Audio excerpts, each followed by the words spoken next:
Yeah, Masters and Mob Bands. I'm back at you, man. It was just a little temporary sale count time. Motherfucker had to go in, check in. Now I'm back out, and I just want to continue up where the fuck I left off. You know what I mean? First of all, let me say it like this. This is how this shit go.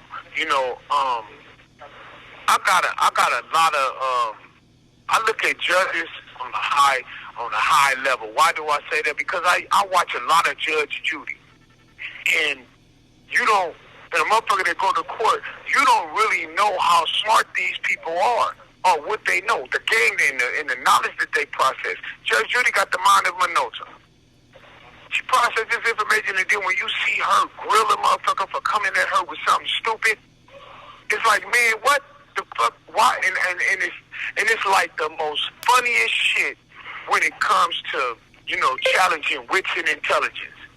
Because it's like a mother, and she always telling them what you think you're smarter than me. And when she say that, she finna read a motherfucker to riot at. So I'm looking at this judge, and I was listening to her ask the questions.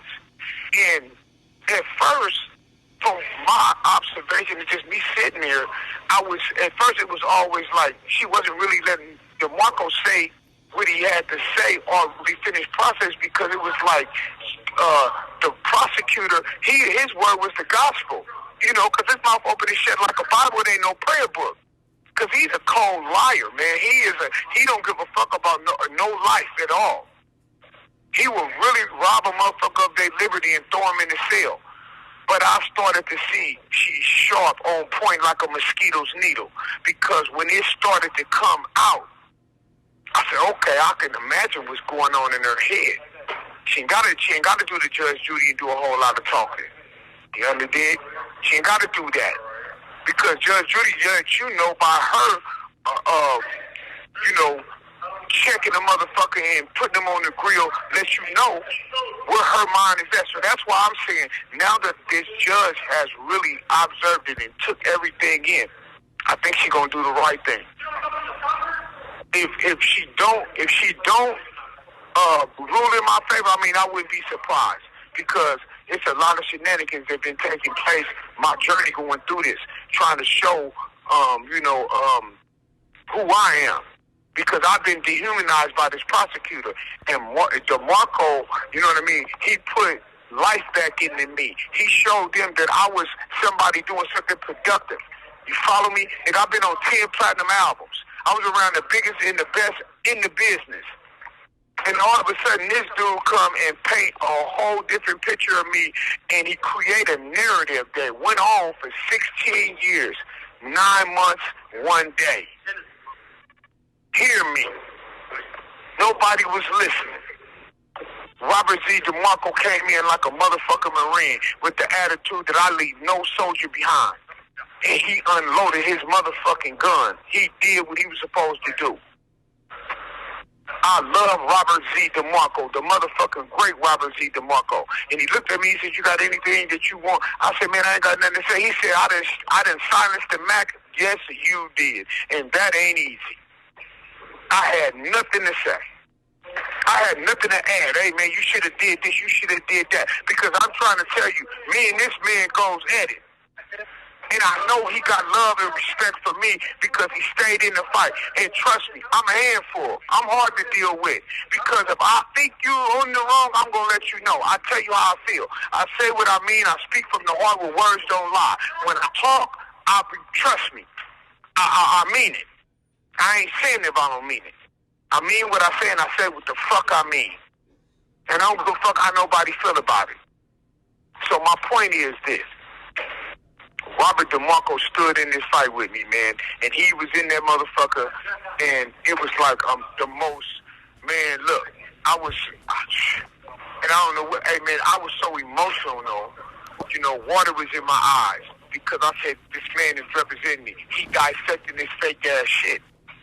And I know that this judge seen that because everybody else did. And I'm telling you, the energy of the fucking COs had changed. There wasn't no more looking at me like, man, you are a convicted killer and we will kill you if you do the wrong shit. If we feel like you're trying to escape, if we feel like doing anything with these chains, with these slave bracelets on, man, we'll drag you, we'll hurt you. That energy was gone when I left the courtroom, and they even said, if we was judges, we'd let you go today. That's how good DeMarco was. No, that's how great he was. He dissected that shit. He is officially the closer. He closed that.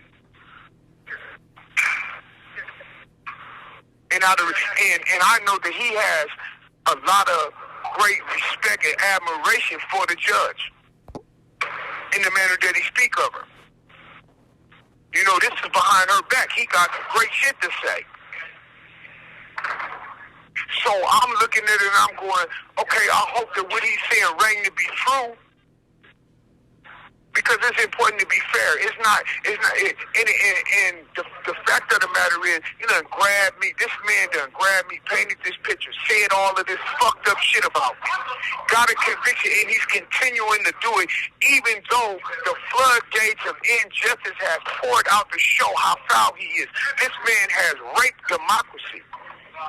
He has sodomized the Constitution with reckless and flagrant disregard for judicial protocol. The man has a storm the Capitol mentality. And I'm looking at this shit and I'm saying, do he really realize that he is not the only person in the room? People are watching this shit. People are witnessing this shit. CBS is watching this. And it was a good thing that he didn't try to defend none of that shit. He let the other dude, he let Chin do it. Because DeMarco would have grilled him. So he would have looked real stupid. So he sat back and let the other prosecutor do it. But now you sit here and you put Lakeith on the stand. You got the slave master mentality. I'm going to teach this nigga something. Nah, man, you fucking with a black man that ain't scared. And I always say, white power got to check white power. White people got to check white people. I got a lot of white friends. I got some white motherfuckers so cold and so real with me, man. They say my nigga. And like I said, I defend that because they treated me a certain way. You know, we use words that may seem distasteful, but let me explain something to you. Nigga is an acronym, and the acronym for me is noble, intelligent, great, gregarious, African. That's what nigga means. When you hear me say bitch, I say bitch a lot. When I say that to a woman, I'm not being disrespectful. Beautiful, intelligent, charming housewife. That's how we dissect that and cut that and serve that. So when I say my nigga, that's a term of endearment. When I say bitch, I'm giving you the utmost respect. Black folks has always had the worst shit, and we take it and we make good things out of it. Especially when Big Mama can take some motherfucking chitlins and you can put some, and after she finished boiling and cooking and putting her twist on it, and you put some hot sauce on it, and you like, this is the best shit ever till you found out that you was really eating pig shit. How about that there? Yeah. We done turned pig shit to a gourmet meal. Yeah, imagine that. And I'm talking about my big partner over here listening to this Big Crip Cuz. Big Crip Cuz say, delicious. and this nigga that said delicious, I'm trying to say he like 6'4", 310. And when he said delicious, goddamn it, he meant it. So he hear me over here popping it. But all I'm saying, man, I hope that the judge recognized the truth, man, and allow me the freedom, man. Send me home. Because I feel that, like, you know, because of my pigmentation and hue, that I've been attacked.